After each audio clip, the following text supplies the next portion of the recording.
Hello hi ಎಲ್ಲರಿಗೂ ಮೊದಲಿಗೆ ನನ್ನ ಚಾನಲ್ಗೆ ಸ್ವಾಗತ ಸುಸ್ವಾಗತ. ಎಲ್ಲರಿಗೂ ತಿಳಿದ ಹಾಗೆ ಇವಾಗ ಗಿಲ್ಲಿ ದೊಡ್ಡ ಸೆಲೆಬ್ರಿಟಿಯಾಗಿದ್ದಾನೆ. ಚಿನ್ನದ ಅಂಗಡಿ ಹಿಡಿದು ಎಲ್ಲ ಕಾರ್ಯಕ್ರಮಕ್ಕೂ ಉದ್ಘಾಟನೆಗೆ ಅವನನ್ನು ಕರೆಯಲಾಗುತ್ತಿದೆ. ಇವಾಗ ಮೊನ್ನೆ ಚನ್ನರಾಯಪಟ್ಟಣದಲ್ಲಿ ನಡೆದ ರಾಮೋತ್ಸವದ ಮೆರವಣಿಗೆಯಲ್ಲಿ ಭಾಗವಹಿಸಿದ್ದ. ಆ ಟೈಮ್ದಲ್ಲಿ ಎಲ್ಲ ಜನರು ತುಂಬಾ ಕಿಕ್ಕಿರಿದರು ಮತ್ತು ತುಂಬ ಜನ ಬಂದು ಗಿಲ್ಲಿಯನ್ನು ನೋಡೋಕ್ಕೆ ತುಂಬ ಟ್ರೈ ಮಾಡಿದರು. ಮತ್ತು ಅಲ್ಲಿದ್ದ ಪೊಲೀಸ್ ಲಾಠಿ ಚಾರ್ಜ್ ಕೂಡ ಆಯ್ತಂತೆ. ಸೊ ಹಾಗೆ ಕೇಳ್ಪಟ್ಟೆ ನಾನು. ಮತ್ತು ಅವನು ಯಾವಾಗಲೂ ಕಾವು ಕಾವು ಅಂತಿದ್ದಲ್ಲ, ಜನ ಎಲ್ಲ ಕಾವು ಕಾವು ಅಂತ ತುಂಬ ಕಿರ್ಚಾಡ್ತಿದ್ದಾರಂತೆ.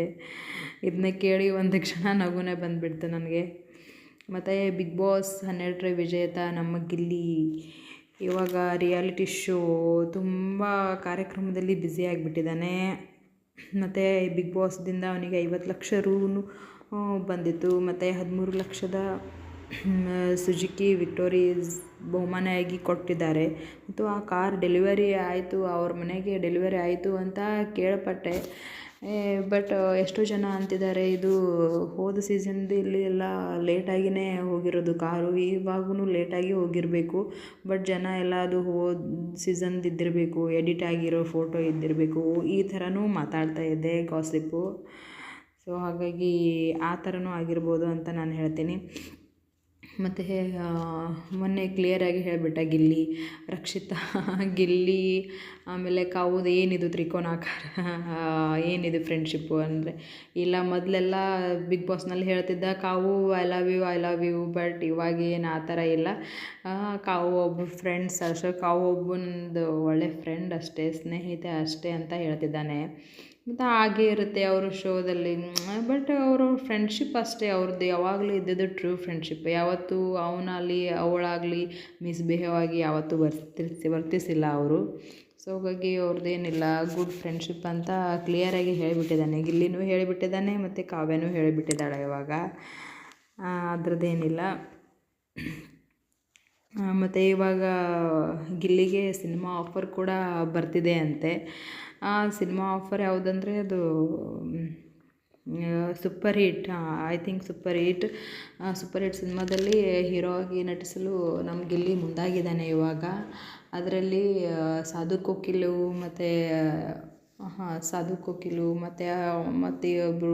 ಇಬ್ಬರು 3 ಜನ ಮಹಾನ್ ಕಲಾವಿದರು ಕೂಡ ಅದರಲ್ಲಿ ಪಾರ್ಟಿಸಿಪೇಟ್ ಮಾಡ್ತಿದ್ದಾರೆ ಅಂತ ಕೇಳ್ಪಟ್ಟೆ. ಸೊ ಹಾಗಾಗಿ ಅದರದ್ದು ಲಾಂಚ್ ಮಾಡೋಕ್ಕೋಸ್ಕರನೂ ಗಿಲ್ಲಿ ಪ್ರಚಾರ ಮಾಡ್ತಿದ್ದಾನೆ ಇವಾಗ. ಪ್ರೆಸೆಂಟದು ಇವಾಗ ಅದು.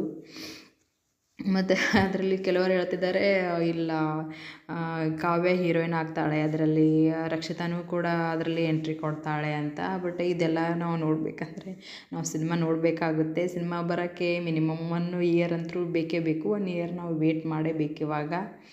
ಬಟ್ ಟೋಟಲಾಗಿ ಇವಾಗ ಹೇಳಬೇಕಂದ್ರೆ ಗಿಲ್ಲಿ ಫುಲ್ ಬ್ಯುಸಿ ಆಗಿಬಿಟ್ಟಿದ್ದಾನೆ ಇವಾಗ. ರಿಯಾಲಿಟಿ ಶೋ ಅಂತಲೂ ತಿಳ್ಕೊರಿ, ಆಮೇಲೆ ಸಿನಿಮಾನೂ ಅನ್ಕೋರಿ. ಸಿನಿಮಾದಲ್ಲಿನೂ ಅವನಿಗೆ ತುಂಬ ಆಫರ್ಸ್ ಇವಾಗ ತುಂಬ ಬರ್ತಿದೆ. ಯಾಕಂದರೆ ಅವನಿಗೆ ದೊಡ್ಡ ಸೆಲೆಬ್ರಿಟಿ. ಈ ಜನಗೆಲ್ಲ ಕೇಳಿದ್ರೆ ನಿಮಗೆ ಸುದೀಪ್ ಇಷ್ಟನಾ, ದರ್ಶನ್ ಇಷ್ಟನಾ, ಗಿಲ್ಲಿ ಇಷ್ಟನಾ ಅಂತ ಕೇಳಿದ್ರೆ ನನಗೆ ಗಿಲ್ಲಿನೇ ಇಷ್ಟ ಅಂತ ಹೇಳ್ತಿದ್ದಾರೆ ಇವಾಗ. ಇದಂತೂ ಎಲ್ಲರಿಗೂ ತಿಳಿದ ಹಾಗೆ ಗೊತ್ತಿದ್ದ ಮಾತು. ಸೊ ಹಾಗಾಗಿ ಅವನು ಇವಾಗ ದೊಡ್ಡ ಸೆಲೆಬ್ರಿಟಿ ಆಗಿಬಿಟ್ಟಿದ್ದಾನೆ. ಸೊ ನಾವು ಕೂಡ ಅವನಿಗೆ ಹಾರೈಸೋಣ, ಅವನ ಜೀವನದಲ್ಲಿ ಸುಖ ಆಗಲಿ, ಅವನು ಈ ಜೀವನದಲ್ಲಿ ಮುಂದೆ ಬರಲಿ. ನಾವು ಸಿನಿಮಾದಲ್ಲಿ ಹೀರೋ ಆಗಿ ತೆರೆ ಮೇಲೆ ನೋಡೋಣ. ಅವನು ತುಂಬ ಚೆನ್ನಾಗಿ ಓಡಲಿ, ಅವನ ಸಿನಿಮಾನು ಓಡಲಿ, ನಾವು ಸಪೋರ್ಟ್ ಮಾಡೋಣ. ಅದರಲ್ಲೇನು 1-2 ಮಾತಿಲ್ಲ. ಅವರು ಫ್ರೆಂಡ್ಸ್ ಅಷ್ಟೇ, ಗಿಲ್ಲಿ ಕಾವ್ಯ. ನಾನು ಕ್ಲಿಯರಾಗಿ ಹೇಳ್ತಿದ್ದೀನಿ ಇವಾಗ. ಅವಳದು ಎಲ್ಲಿ ಒಬ್ರಿಗೊಬ್ರು ಬಿಟ್ಟು ಕೊಟ್ಟಿಲ್ಲ. ಒಳ್ಳೆ ನಿಜವಾದ ಫ್ರೆಂಡ್ಸ್. ಕಾವ್ಯನೂ ಮೊನ್ನೆನೇ ಹೇಳಿದ್ಲು, ಇಲ್ಲ ನನ್ನ ಗಿಲ್ಲಿ ಇಲ್ಲಿ ತನಕ ಎಲ್ಲಿ ಬಿಟ್ಕೊಟ್ಟಿಲ್ಲ. ಸೊ ಹಾಗಾಗಿ ನಾನು ಕೂಡ ಗಿಲ್ಲಿನ ಯಾವತ್ತೂ ಬಿಟ್ಕೊಡಲ್ಲ ಅಂತ. ಇಷ್ಟೇ ಹೇಳೋಕ್ಕೆ ಇಷ್ಟಪಡ್ತೀನಿ ನಾನು.